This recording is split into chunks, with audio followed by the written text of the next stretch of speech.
Akkam jirtu kabajamoota fi jaalatamtoota hordoftoota biiftuu Oroo bakkuma jirtanitti nageenyi keenya kan kabajaatiif kan jaalalaa isin haa ga'u isin hin jenne itti aansuudhaan oduu sa'a kanaa qabannee dhiyaannee jirra. Hangaruma sagantaa kanaatti nu wajji turaan affeerraa kenna kun biiftuu Oroodha keessan jajjabeeffadha laayik sheer godhuu hin dagatina kallattii mangar mata duree oduu amma qabadhetti yeroo dabru oduun jalqaba. የኢትዮጵያን ጠላቶች እንደ ጸጉር ቅማል አንድ በአንድ እናራግፋለን። Kun haasaa muummichi ministeera Itoophiyaa har'a taasiseedha. Har'a muddee 8/2025 kabaja guyyaa ayyaana saboota sablammootaa fi uummattoota Itoophiyaati. Kabajni ayyaana guyyaa saboota sablammootaa fi uummattoota Itoophiyaa har'a Hadiyyaa Hoosaanaatti gaggeeffamee jira. Muummichi ministeera Itoophiyaa Abiy Ahmedis guyyaa kana sababeeffachuun haasaa taasisee jira. Guutuu isaa qabannee jirra isin biraan geenna. Oduu biyya alaatiin tarsiimoo haaraa Ameerikaan baafte kanaaf ta'u jechuudhaan kasimattu ta'u Raashiyaan beeksiftee jirti. Tarsiimoon haaraan Ameerikaan baafte kun immoo maal of keessatti qabate qabannee jirra. Oduun inni biraa fonqolchi mootummaa Beeniinitti gaggeeffames fashaluun isaa dhagahamee jira. Dabalata odeeffannoo kanallee qabadhee jira. Guutuu odeeffannoo kanneeniitii fi kan biroo wajjin isin wajjin kan turu ani Bariisoo Ganamooti. Guutuun odeeffannoo akka itti aanu kanatti wal duraa duuban isiniif dhiyaata. የኢትዮጵያን ጠላቶች እንደ ጸጉር ቅማል አንድ በአንድ እናራግፋለን። Kun haasaa muummichi ministeera Itoophiyaa Abiy Ahmed kabaja guyyaa ayyaana saboota sablammootaa fi uummattoota Itoophiyaa irratti dubbateedha. Kun akkuma jirutti ta'ee guyyaan saboota sablammootaa fi uummattoota Itoophiyaa 20ffaan kabajamee jira. Ayyaanni guyyaa saboota sablammootaa fi uummattoota Itoophiyaa waggaa waggaan muddee 8 guyyaa heerri federaalawaa dimokiraatawaa Rippaabilika Itoophiyaa itti ragga'e yaadachuudhaan ayyaana kabajamuudha. Haaluma kanaan bara kana ayyaana kana mata duree waliigaltee dimokiraatawaa tokkummaa sabdaneessaaf jedhuun naannoo giddu galeessa Itoophiyaa magaalaa Hoosaanaatti kabajamee jira.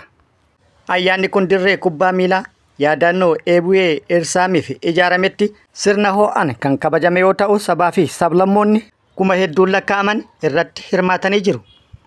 Guyyaa 5 dura yookaan immoo muddee 4 kan jalqabe ayyaanni guyyaa saboota sablammootaa fi uummattoota Itoophiyaa 20ffaan agarsiisawwan adda addaa uummataa fi akkasumas waltajjiiwwan siyaasaa dabalatee taateewwan hedduu keessummeessuun har'a gahee jira.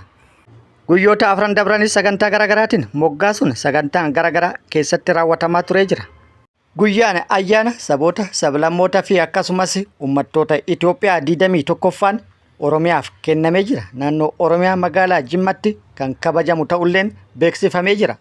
Akka naannoo Oromiyaatti magaalaan Jimmaa ayyaana saboota sablammootaa fi uummattoota Itoophiyaa marsaa 21ffaa bara dhufu kabajamu akka kabaju carraan kennameefii jira. Ayyaana kanas kabajuuf filatamtee jirti. Kun akkuma jirutti ta'e kabaja ayyaana guyyaa har'aa irratti muummichi ministeera Itoophiyaa Abiy Ahmed haasaa taasisee jira. Haasaa taasiseenis jechoota ciccimoo fi dhaaduu of keessaa qaban dubbatee jira. የኢትዮጵያን ጠላቶች እንደ ጸጉር ቅማል አንድ በአንድ እናራግፋለን። ኢትዮጵያ በብዙ ተስፋ የተሞላች ሀገር ናት። ኢትዮጵያ አስደናቂ ጅማሮችና ውጤት እያሳየች እየተመነደገች እያንሰራራች ያለች ሀገር ናት። Haasaa taasiseen muummichi ministeera Itoophiyaa miira keessa galuun isaa irraa mul'atee jira.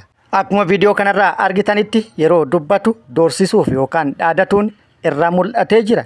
Diinota Itoophiyaa akka hin jiraan mataatti takka takkaan guurree gadi jigsina jechuudhaan dubbatee jira. Diinota Itoophiyaa yoo jedhu garuu eenyuun akka ta'e hin eerre yookaan hin ibsine kan biyya keessatti moo kan biyya alaati kam akka ta'e adda hin baafne. Dhugaan jirtu garuu dubbiin inni dubbatee fi gochi guutuu biyyattii keessatti waggaa 7 lammiilee biyyattii irratti raawwatamaa jiru kan wal fakkaateedha.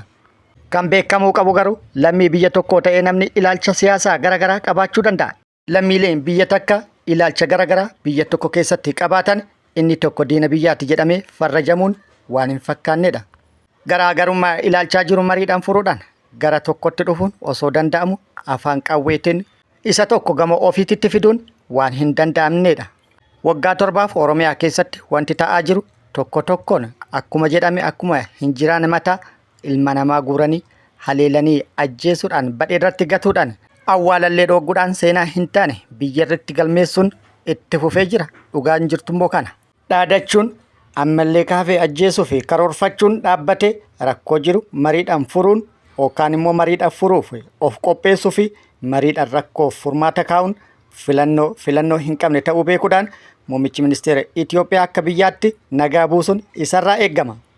Gama biraatiin immoo diinagdeedhaan wal qabsiisuun haasaa taasiseen muummichi ministeera Itoophiyaan biyya abdii baay'eedhaan guutamteedha jedhee jira. Haasaan kunis qabatama lafa jiru waliin kan wal dhiitudha. Yeroo ammaa kanatti Itoophiyaan qaala'insa jireenyaatiin waan qabattee gadi dhiiftu wallaaltee jirti. Ilmi namaa bahee galuu dadhabee jira. Hiyyummaan kaabinoota fi kaadiroota mootummaatiin alatti lammiilee biroo mana matarratti ijaarattee jirti. Mootummaan ofii isaatiifuu hiyyoome madda galii maqaa gibiraatii fi taaksii jedhu dahoo godhatuudhaan uummata saamaa jira. Kana inni ni beeka.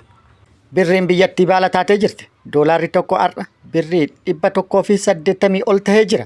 Biyya abdiin guutamtee itti hawwan osoo hin taane biyyattiin kan ganama ciree yoo nyaatte laaqana maal nyaadhaaf yaaddu taate kan galgala laaqana yoo nyaatte borumaan nyaadhaaf itti yaaddu taatee jirti. Abdiin guddaan uummanni biyyattii qabu kan lammiileen biyyattii qaban biyyaa bahuudha. Biyyaa bayanis akka dur dalagatanii jiraachuun rakkoo ta'ee jira. Bakka itti dalagatan dhaqqabuuf biyyaa bayanii biyya itti dalagatan seenuuf wareegama guddaa nama gaafata. Yeroo ammaa kanatti namni dhibbaa biyyarraa yoo godaane kan milkaa'uu danda'u parsantii 10 qofaadha. Kaan naachi nyaate, kaan gammoojjiin nyaate, kun immoo irbaata rasaasaa ta'e kan kanarraa hafu baay'ee xiqqaadha. Kuni hundi ta'e lammiin biyyattii rakkoo keessa yeroo seenutti biyyattiin dirmannaa lammii isii rakkateef gootu baay'ee gadi aanaadha. Ragaan kana gabaabaan lammiilee Itoophiyaa Saawudiitti murteen du'aa irratti murtaa'e irraa fooyyessuuf deeggarsi gara mootummaatti taasifame tokkollee hin turre. Biyyi teenya ollaa garuu dirmannaa taasisuudhaan lammii isii du'arraa baraartee jirti. Biyyi nagaa hin qabne abdii homaatinuu kan guutamtu hin taatu. Biyyi akka abdiin guutamtu yoo barbaadame lola biyyattii keessatti deemaa jiru dhaabuudhaan nagaa biyyattiif buusuudhaan lammiileef nagaa kennuudhaan gara misoomatitti fuula garagalfachuun waan filannoo hin qabnedha. Biyya teenyaaf kan isii barbaachisu ammatti nagaa. Mootummalleen nagaa buusuu qaba.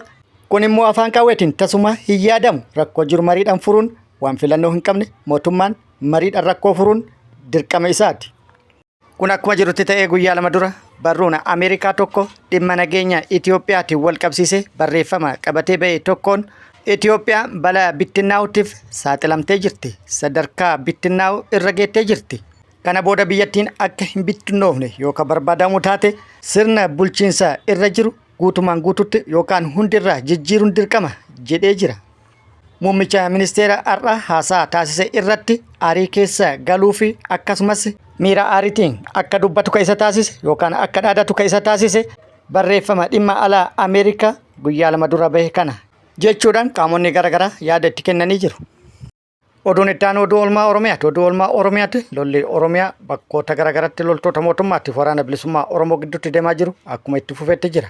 Har'as bakkoota garaagaraatti lolli loltoota mootummaatiif waraana bilisummaa Oromoo gidduutti kan gaggeeffame yoo ta'u rakkoon neetwoorkii irraa kan ka'e odeeffannoo guutuu irratti qindeeffachuu hin dandeenye yeroo itti aanutti qabannee kan dhufnu ta'a. Kun akkuma jirutti ta'e Oromiyaa bakkoota garaagaraa irra loltoonni mootummaa waraana bilisummaa Oromootti harka kennatu itti fufanii jiru.